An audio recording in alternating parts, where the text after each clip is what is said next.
The Middle Ages spanned from roughly 500 to 1500 CE. For much of that time, the people of England lived under a feudal system in which both the laws and the penalties for breaking them were significantly more bizarre than the ones we are familiar with today. So, today, we're going to take a look at 10 ludicrous laws from the Middle Ages that we still break today. But before we get started, be sure to subscribe to the Weird History channel. After that, leave a comment and let us know what other legal topics you would like to hear about. Okay, time to bone up for the medieval bar exam. Today's football players, or soccer players for the Americans among us, have a reputation of being dramatic over the smallest of injuries. But their predecessors were the exact opposite. Medieval football was an extremely violent game. There weren't nearly as many rules, and there was a hell of a lot more bloodshed. First off, rather than a ball, an inflated pig's bladder was kicked up and down the entire length of a village, and the goals could sometimes be miles apart. Players could kick and punch both the bladder and their opponents, and presumably their opponents' bladders. This made fouls virtually non-existent and predictably resulted in many injuries and the occasional death. Football was banned in 1349 by Edward III, but not because he was concerned about players getting hurt. It was a matter of national security. You see, in 1349, England was at war with France. Edward needed soldiers for his army, but the country was also suffering the loss of many lives due to the Black Death. That's the plague, not a rival football team. Edward wanted his remaining healthy men to be focused on their archery practice rather than getting distracted by football. And he wasn't messing around. The punishment for playing football was 6 days in prison. Football wasn't the only sport banned in the Middle Ages. In 1485, it became illegal for anyone but nobles to play tennis, with the only exception being on Christmas Day, because, hey, it's Christmas. But why ban tennis? Well, medieval tennis was believed to disrupt labor and encourage gambling. The banning of tennis in the lower classes helped to maintain the feudal hierarchy. Tennis began to be seen as an exclusively upper-class sport because it needed expensive equipment and required an understanding of complex rules and social etiquette. This is one of the reasons tennis eventually became known as the sport of kings, although that title is sometimes afforded to things like horse racing and dodgeball, probably. Kings liked a lot of sports. But it is true that both Henry VII and Henry VIII were very into tennis. And Henry VIII was allegedly pretty good at it. A Venetian ambassador who watched him play in his youth said, "It was the prettiest thing in the world to see him play, his fair skin glowing through a shirt of the finest texture." Apparently, old Hank was an absolute vision in a crisp white Izod polo. The English town of Newmarket is known as the birthplace of horse racing. The sport actually dates back to the 12th century, but James I popularized it after building a palace in Newmarket in 1606. Over time, horse racing in Newmarket grew into a large business, and the town was forced to establish laws to protect the horses, including one that made it illegal for people to blow their noses in the street. The idea was to reduce the risk of the horses getting sick from the public's leaky schnozzes. It's unclear how effective this strategy was, but it must have been a challenge for people who were allergic to horse dander. Blowing one's nose wasn't the only thing that could get a person in trouble. Anyone walking around with a head cold or temperature had to pay a fine. How could they tell? Maybe they set up DUI checkpoints. Driving under influenza.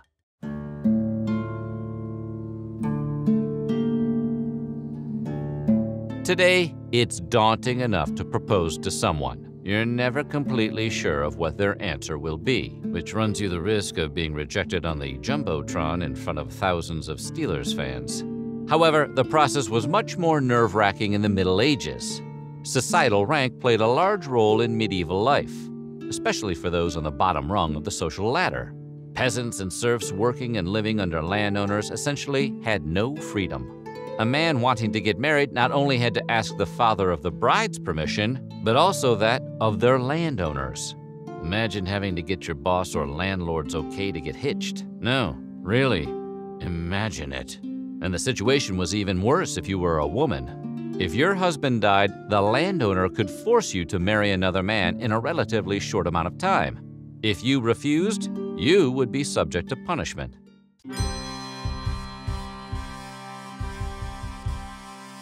Throughout the Middle Ages, there were a number of religious laws that tried to restrict when people could have sex. Although, if we're being honest, some people probably didn't need the law's help to stay abstinent. Have you seen medieval portraits?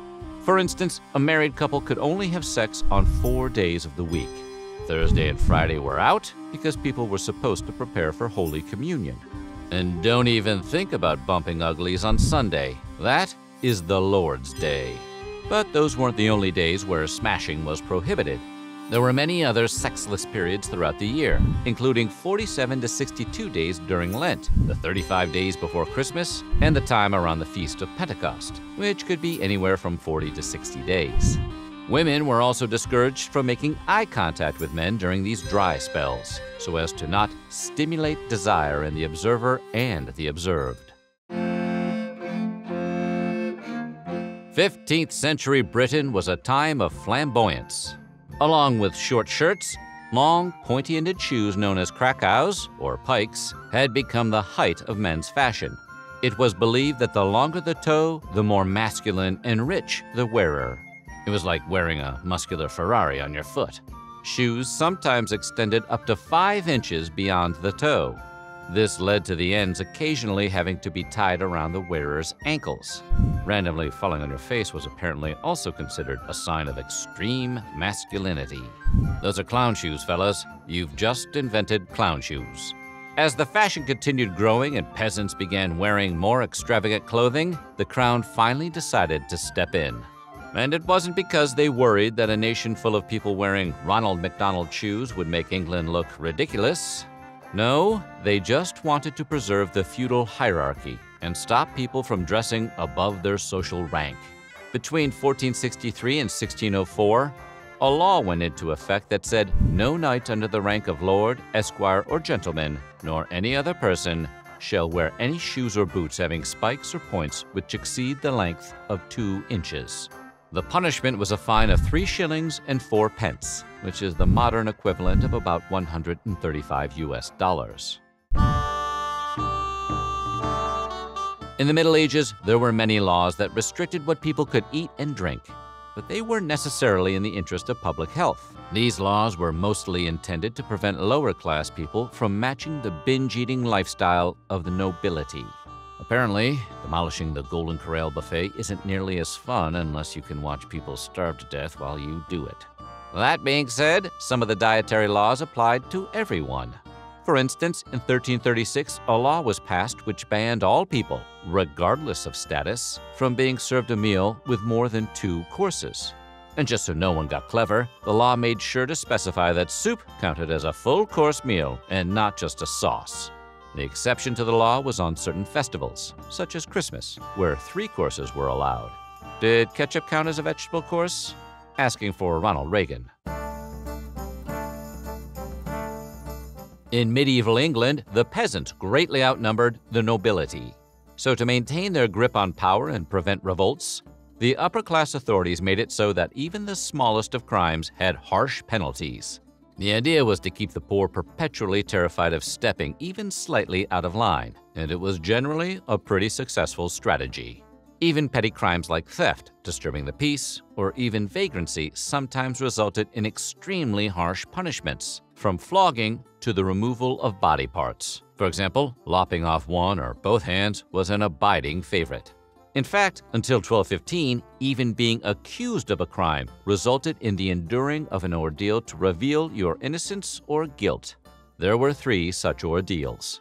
The ordeal by fire had the accused hold a red-hot iron bar in their hands and walk 3 meters. After 3 days of being bandaged up, if the wound wasn't healing, they were guilty. Considering the general lack of Bactine during the Middle Ages, most people probably failed this ordeal. The second was the ordeal by water. Here the accused was bound with a knotted rope and thrown into a body of water. If they floated, it meant that the water had not accepted them, and therefore they were guilty. For many, their only crime was being naturally buoyant. Finally, there was the ordeal by combat, in which the accused had to battle their accuser. It was believed that God would grant victory to the innocent party because the fight generally resulted in the loser's death. The Pope canceled the practice of ordeals in 1215, and it was replaced by a jury process. Hooray for progress! In the Middle Ages, people had to watch their tongues, both metaphorically and literally. This was to avoid breaking the religious laws regarding blasphemy, which is the action of speaking ill about God or other sacred things, such as church doctrine or Evel Knievel. The law was put in place by the Catholic Church to maintain control and order, two things they were pretty big on. Blasphemy was considered a serious crime, and it carried an equally severe punishment. Offenders would regularly be tied down while their tongue was removed with hot pliers. If you were lucky, you'd just get hanged, or maybe stoned. And not the fun kind of stoned, the bad kind, you know, with rocks. Science was still in its infancy in medieval Europe, so much of the workings of the natural world were a big, fat mystery. Usually, the will of God was the answer to anything that could not be explained. However, when it came to unfortunate developments such as sickness, bad harvests, and the death of livestock, the blame was placed squarely on the bony shoulders of witches, because it was believed that God would never inflict such harm on his loyal followers. Witches were believed to be able to summon evil spirits and demons, but in reality, they were just usually poor, elderly women who owned a cat. Odd or different women were frequently ostracized and punished. In 1542, the Witchcraft Act was passed by Parliament and established that witchcraft was a crime punishable by death. Witch hunting became all the rage after that, especially in southeast England. It is believed that over 500 people were executed for witchcraft between the 15th and 18th centuries. On the other hand, the hysteria over suspected witchcraft did eventually lead to the Vin Diesel masterpiece, The Last Witch Hunter, so we'll call it a mixed bag. So what do you think? Which of these laws do you think was the most ridiculous? Let us know in the comments below, and while you're at it, check out some of these other videos from our weird history.